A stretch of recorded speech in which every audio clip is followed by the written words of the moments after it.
अस्सलामु अलैकुम वरहमतुल्लाहि वबरकातुहू। मेरे भाइयों, आज फिर हाजिर हैं एक दीन की बहुत अच्छी बात को लेकर के। अल्लाह तबारक व तआला से यही दुआ है कि अल्लाह तबारक व तआला सही सही बातों को आप लोगों तक पहुंचाने वाला बनाए। दोस्तों, जैसा कि सभी को पता है कि रमज़ान का आज 29वां रोज़ा है और जहाँ तक ख़बर ये भी मिल रही है कि आज बरोज़ मंगल सऊदी अरब में ईद है। अल्लाह तबारक व तआला ने चाहा तो इंशाअल्लाह कल बुध के दिन हमारे यहाँ भी ईद हो जाएगी।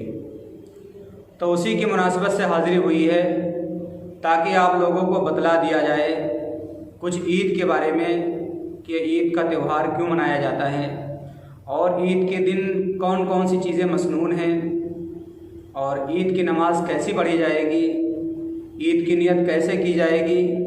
यही सारी चीज़ें इंशाअल्लाह आपको इस वीडियो के अंदर बतलाई जाएंगी। सबसे पहले हम ईद के बारे में बात करते हैं। हज़रत अनस रज़ियल्लाहु अन्हु का बयान है कि रसूल पाक सल्लल्लाहु अलैहि वसल्लम जब मदीना तशरीफ़ लाए थे तो मदीने के लोग 2 दिन के अंदर बहुत ही खुशी मनाया करते थे। रसूल पाक सल्लल्लाहु अलैहि वसल्लम ने पूछा कि ये 2 दिन कैसे हैं, तो सहाबा कहने लगे कि हम ज़माने जाहिलियत के अंदर इन 2 दिनों के अंदर खुशियाँ मनाया करते थे, खेला करते थे, कूदा करते थे, इसलिए हम खुशी मनाते हैं। तो रसूल पाक सल्लल्लाहु अलैहि वसल्लम ने इरशाद फरमाया कि अल्लाह तबारक व तआला ने इन 2 दिनों से बेहतर दिन तुम्हें अता कर दिए हैं और वो 2 दिन हैं, एक ईद का दिन और बकरा ईद का दिन। और हकीकी माना में अल्लाह तबारक व तआला ने मुसलमानों के लिए यही 2 त्यौहार दिए हैं। इस रिवायत से यही पता चलता है, एक ईद उल फित्र और दूसरे ईद उल अज़हा, कि इस दिन इंसान खुशी मनाए, इस दिन इंसान अल्लाह तबारक व तआला की रहमतों से फ़ायदा उठाए। तो साल में 2 दिन ऐसे आते हैं कि इंसान खुशी मना सकता है, त्यौहार मना सकता है, एक ईद का दिन और दूसरे बकरा ईद का दिन। रसूल पाक सल्लल्लाहु अलैहि वसल्लम ने तो खुद इरशाद फरमाया कि हर कौम के लिए ईद हुआ करती है और ये हमारी ईद है। तो ये तो हो गई ईद के बारे में बात। अब हमें ये देखना है कि ईद के दिन हमें क्या क्या चीज़ें करनी हैं, ईद के दिन क्या मसनून है। सबसे पहली चीज़, शरीयत के मुआफिक और अपनी हैसियत के मुताबिक चीज़ खरीदना। दूसरी चीज़ है गुस्ल करना। तीसरी चीज़ है मिसवाक करना। इसी तरीके से चौथी चीज़ है उम्दा से उम्दा कपड़े पहनना, चाहे नए हो या पुराने कोई कपड़ा हो, अच्छी तरीके से धुला हुआ हो वो कपड़ा पहनना। खुशबू लगाना, इसी तरीके से सुबह को बहुत ही जल्दी उठ जाना, बेदार हो जाना और ईदगाह में सवेरे सवेरे जाना और ईदगाह जाने से पहले पहले कोई मीठी चीज़ खा लेना। रसूल पाक सल्लल्लाहु अलैहि वसल्लम के अमल से पता चलता है कि आप सल्लल्लाहु अलैहि वसल्लम ईदगाह जाने से पहले पहले ताक खजूरें खा लिया करते थे, यानी 3 या 5 या 7 खजूरें आप खा लिया करते थे। उसके बाद ईदगाह को जाया करते थे। उसके बाद जो ईद के दिन करने की चीज़ है वो आती है कि ईद की नमाज को हम जाने से पहले पहले सदक़े फ़ित्र को अदा कर दें। सदक़े फ़ित्र अपने यहाँ का हिसाब देख लें और उसी एतबार से सदक़े फ़ित्र नमाज को जाने से पहले पहले अदा कर दें। जैसे यहाँ का रेट 35 रुपया है एक आदमी का, तो जितने लोग हैं उसी हिसाब से फितरा अदा कर दें, उसके बाद ईदगाह को जाएं। इसी तरीके से ईद की नमाज जो है वो ईदगाह में जा कर के ही पढ़ें, बग़ैर किसी उज़्र के शहर की मस्जिद में ना पढ़ें। हाँ, अगर बरसात हो रही है, बरसात वगैरह का उज़्र ऐसा है कि आप शहर की मस्जिद में नमाज़ पढ़ लें, आपकी नमाज हो जाएगी। इसी तरीके से जब आप ईदगाह जा रहे हैं तो ईदगाह एक रास्ते से जाएं और वापस दूसरे रास्ते से आएं, क्योंकि आप सल्लल्लाहु अलैहि वसल्लम जब ईदगाह के लिए निकला करते थे तो एक रास्ते से जाया करते थे और दूसरे रास्ते से वापस आया करते थे। एक और चीज़ आती है कि ईदगाह हम पैदल जाएं, किसी सवारी वगैरह से ना जाएं।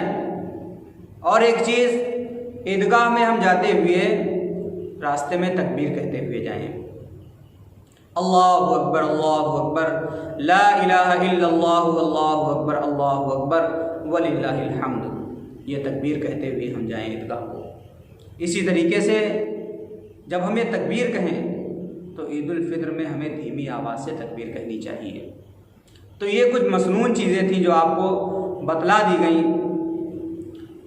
अब हम और आप एक महीना रोज़ा रखते हैं, तो जब ईद की रात होती है, यानी सुबह को ईद है, जो आज रात होती है, जैसा कि आज अल्लाह ने चाहा तो आज वो रात हो जाएगी, तो उस रात का नाम आसमानों पर लैलतुल जायज़ा यानी इनाम की रात से लिया जाता है। अल्लाह तबारक व तआला ईद की सुबह फरिश्तों को शहरों में भेज देता है। वो आ कर के रास्तों में, गलियों में, कूचों में उनके सिरों पर खड़े हो जाते हैं और ऐसी आवाज़ से जिसको इंसान और जिन्नात के अलावा सब सुनते हैं, आवाज़ लगाते हैं और कहते हैं, ऐ मोहम्मद सल्लल्लाहु अलैहि वसल्लम की उम्मत, बढ़ती चलो उस दरगाह की तरफ जो बहुत ज़्यादा अता करने वाला है और बड़े से बड़े कसूर को माफ़ करने वाला है। और होता भी यही है कि हम जब ईद की नमाज अदा कर लेते हैं, नमाज अदा करने के बाद जब हम अपने घर को लौट रहे होते हैं तो अल्लाह तबारक व तआला हमको ऐसा बना देता है, ऐसा गुनाहों से पाक व साफ कर देता है जैसा कि आज ही हम दुनिया में आए हैं, जैसा कि आज ही हम पैदा हुए हैं। ये कुछ मसनून चीज़ें थी। अब आपको ईद का तरीका बतलाया जाएगा कि ईद की नियत हमें कैसे बांधनी है, ईद की नमाज हमें कैसे पढ़नी है। तो सबसे पहले ईद की नियत सुन लें। नियत करता हूँ मैं 2 रकात नमाज ईद उल फित्र वाजिब वास्ते अल्लाह ताला के, मैं ज़ायद 6 तकबीरों के कहना है। नियत करता हूँ मैं 2 रकात नमाज ईद उल फित्र वाजिब, मैं ज़ायद 6 तकबीरों के वास्ते अल्लाह ताला के, मुँह मेरा काबे शरीफ की तरफ, पीछे इस इमाम के, अल्लाहु अकबर। हमें नियत बांध लेनी है। सुबहानक अल्लाहुम्मा पढ़ने के बाद इमाम साहब 1 मरतबा हाथ उठाएंगे कानों तक। आप लोगों को भी हाथ उठाना है और फिर हमें हाथों को छोड़ देना है। दूसरी मरतबा अल्लाहु अकबर कहेंगे, आपको कानों तक हाथ उठाना है और छोड़ देना है। तीसरी मरतबा अल्लाहु अकबर जब कहेंगे इमाम साहब, तो आप लोगों को कानों तक हाथ उठाना है और हाथों को बांध लेना है। अब किरात वगैरह की जाएगी। पूरी 1 रकात जब हो जाएगी, जब दूसरी रकात में खड़े होंगे तो दूसरी रकात में इमाम साहब जब किरात वगैरह से फारिग हो जाएंगे तब 3 तकबीरें कही जाएंगी।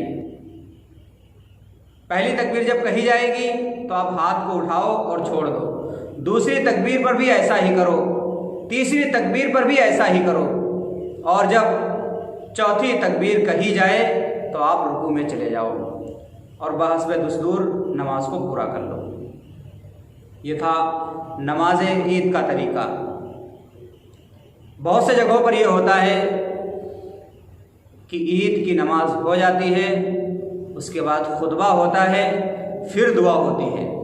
हालांकि होना तो ये चाहिए कि जब नमाज हो गई ईद की तब दुआ की जाए और बाद में खुतबा दिया जाए। और खुतबे के बारे में भी सुन लें। खुतबा सुनना वाजिब है, उसको हमें नहीं छोड़ना चाहिए, तर्क नहीं करना चाहिए, चाहे हम तक आवाज़ आ रही हो चाहे आवाज़ ना आ रही हो।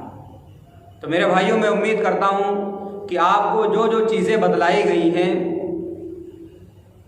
बहुत ही अच्छी चीज़ें लगी होंगी, बहुत सारी जानकारी आपको हो गई होगी। तो आप लोगों से गुजारिश है कि आपको इस वीडियो को अपने दोस्तों के साथ भी शेयर करना है, दोस्तों अहबाब के पास भी भेजना है, हर एक मुसलमान तक पहुंचाना है, ताकि हर एक मुसलमान भाई ईद की नियत के बारे में पता चल जाए और जो जो चीज़ें मसनून हैं उन सारी चीज़ों के बारे में पता चल जाए और कुछ फजीलतें मालूम हो जाएं। अल्लाह तबारक व तआला से दुआ है कि अल्लाह तबारक व तआला हम और आपकी मग़फ़िरत फ़रमाए और ईदगाह से जब हम लौट रहे हों तो अल्लाह तबारक व तआला हमको ऐसा कर दे जैसे कि आज ही हम पैदा हुए हैं। अल्लाह तबारक व तआला से जो अल्लाह तबारक व तआला कहने से और सुनने से ज़्यादा हम सबको अमल की तौफ़ीक़ अता फ़रमाएँ। व आखिरु दावाना अनिल हम्दुलिल्लाहि रब्बिल आलमीन। अस्सलामु अलैकुम व रहमतुल्लाह।